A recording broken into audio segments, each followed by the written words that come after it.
who has these shirts for sale. So I actually didn't have to use any of my money whatsoever.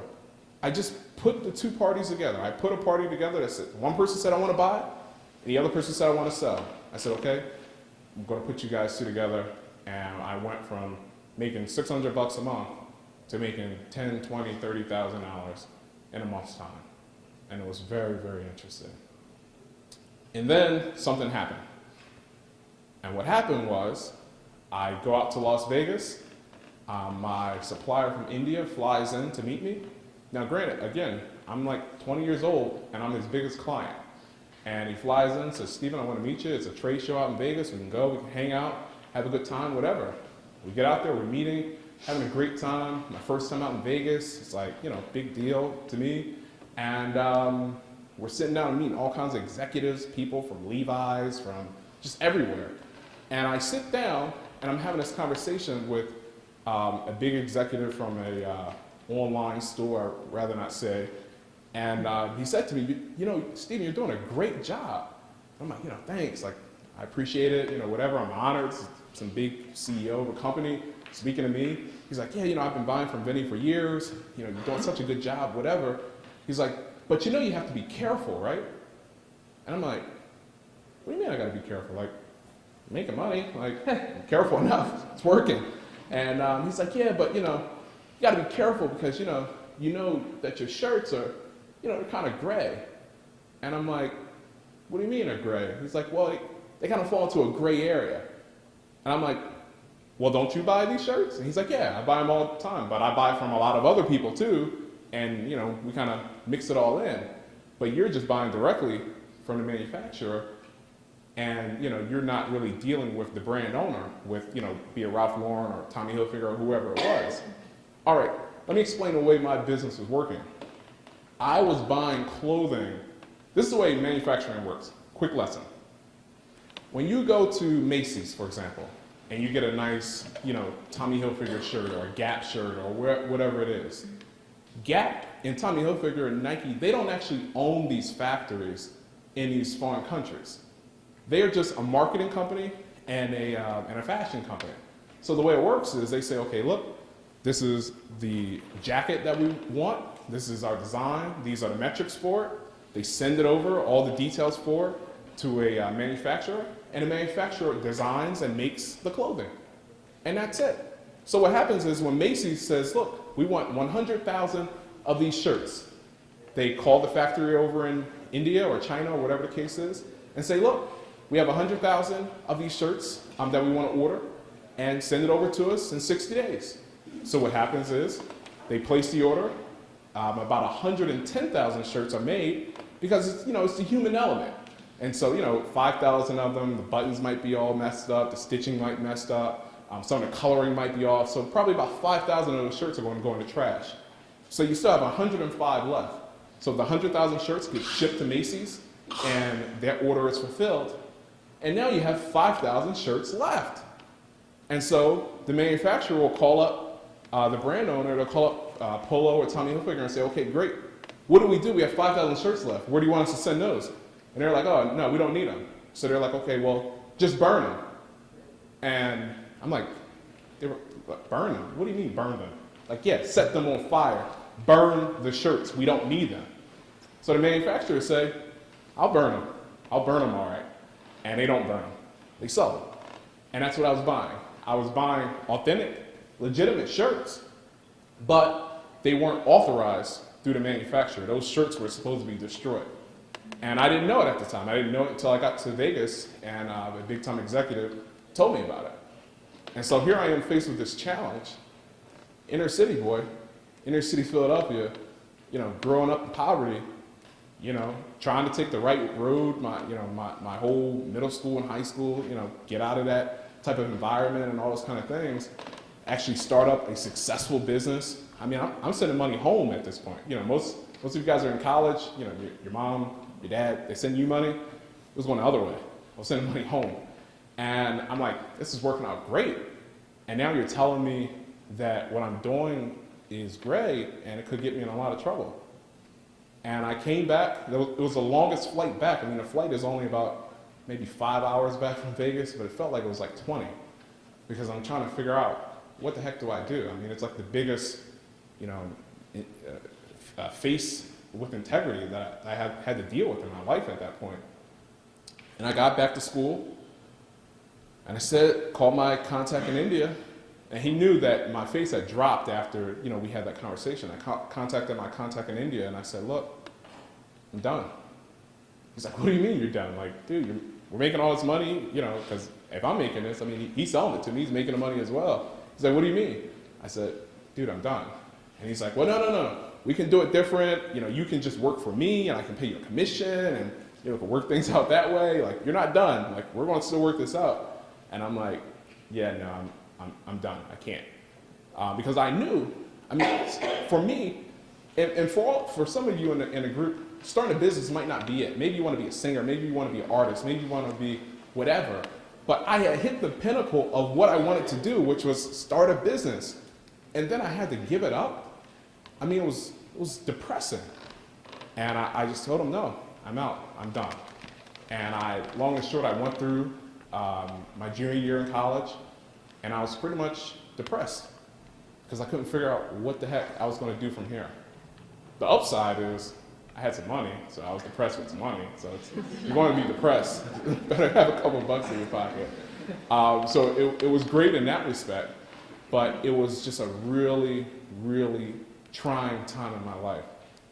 But I said to myself, you know what? If I did it once, I can do it again. Maybe I can figure out some other way to do it. Maybe I won't use shirts. Maybe I can sell, I don't know, widgets, sell anything. And I just started thinking. I started doing my homework. I started reading books like Rob talked about Rich Dad, Poor Dad, and things like that. And I created the Washington Investment Group, LLC. And what the Washington Investment Group is, we're almost the same. We operate the same exact business that I did in my shirt business, except with houses. So what I do is I'm that same middleman, or actually it's right here. I'm that same middleman that puts, somebody wants a house, somebody wants to sell a house. And I put the two together. Am I a realtor? No, it's something totally different. What I do is I focus on houses that the average person doesn't want. Like pieces of junk, fixer-uppers, like handyman specials. I mean, houses that literally look, kitchens that look like this, and roofs that look like that. And I focus on on finding those kind of properties, and then finding people who want to buy those kind of properties. Who are the people that want to buy those kind of properties? Anybody ever see that show, like Flip That House, or some of those different shows? Yeah, that stuff is real. It really happens. And there are a ton of people who want to flip houses, but they can't find a good deal. So my job is, I go out, I find a good deal, and I make it work. So I'll show you guys an example of one of the houses that we purchased. This is actually one of my handymen. He's taken the door off of this house. The house was boarded up. I sent the lady out, I think I sent her out a letter saying, hey, I see that your house is boarded up. If you're interested in selling it, give me a call. And she said, yeah, we're interested. So she's like, look, but you gotta get in. I'm not going in that house. And you'll see in the pictures why. This is the inside of the house. The roof is just kind of wide open. You don't want to know what this stuff is on the glass. Long and short, the house is just totally trashed.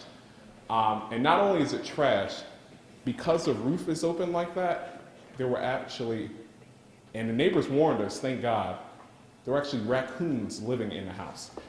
And so, hope nobody just ate lunch. But on top of all that trash is actually raccoon feces. And it was really, really nasty in there. And this is just another one of the rooms. I mean, the house was just totally trash. It seemed like it has no value to anybody. Nobody would want it. It was a duplex property, so it was a 2-bedroom apartment on the top, 2-bedroom apartment on the bottom. But, you know, for whatever reason, the owner couldn't maintain the house anymore, so it just sat vacant for years. There's more pictures, just nastiness of the house. And eventually, what we did is we signed a contract with the owner of that house. And the contract stated in layman's term, I will agree to purchase your property for, I think it was $40,000. I agreed to purchase this property for $40,000, and in this agreement, you give me the right to sell this house to somebody else during our 60-day contract time. So again, let's say it again. I agree to purchase her house for $40,000, and you give me 60 days to purchase it, and during that 60-day time, I can, if I want, can sell it to somebody else, or I can just buy it myself. That makes sense to everybody? All right, so there's more pictures of the house. This is actually the house finished up. So I found another person, an investor, somebody who's like one of these flip that house guys or like a landlord type. And I said, hey, I got this great house for sale. It's in really bad shape, needs a whole lot of work. Probably gonna have to bring in like an environmental crew to clean out the stuff. And, but you know, it's a good deal. You can rent it out after it's all said and done. You can get good rent, or you can sell it, make a good profit. And he came in, saw the house, he saw the potential, and he said, yeah, I want to buy it. So what he did is I found her. She wanted to sell her house for $40,000, and I found this gentleman right here, and he said, look, I want to be one of those flip that house guys. I want to buy this house. He had money. I gave him a price, and at the end of the day, I sold the house and made a profit of $26,305 for a house that I never owned, a house that I never took possession of, a house that I never had to clean up any of the stuff inside of it, a house that I never had to put up a dime in to purchase it. Now think about that, that's really powerful. I never put up a cent to purchase that house, but at the end of the 60 days, it actually took less than that, it was about 40 days, I walked out of the title company, or the place where we do the transaction at, with a check for $26,305 for a deal I never invested a penny in.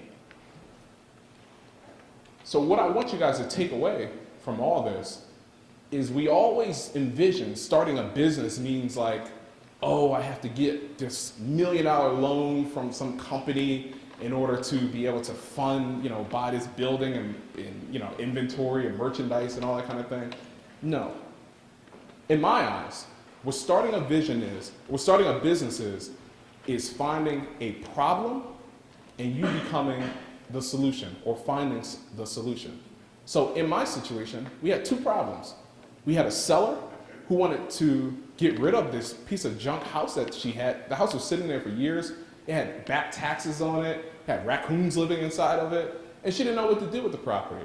And then I had a buyer who was looking for a great deal, but he didn't have enough time to find his own deals. He didn't have enough time to go around searching, looking for houses and all those kind of things. I just simply put the two of those people together, and I made a decent profit from it. And that's what my business is. We do that every month. We go and find properties that have issues, and we find people who like issue property, and we put the two together, and we make a decent amount of money from it.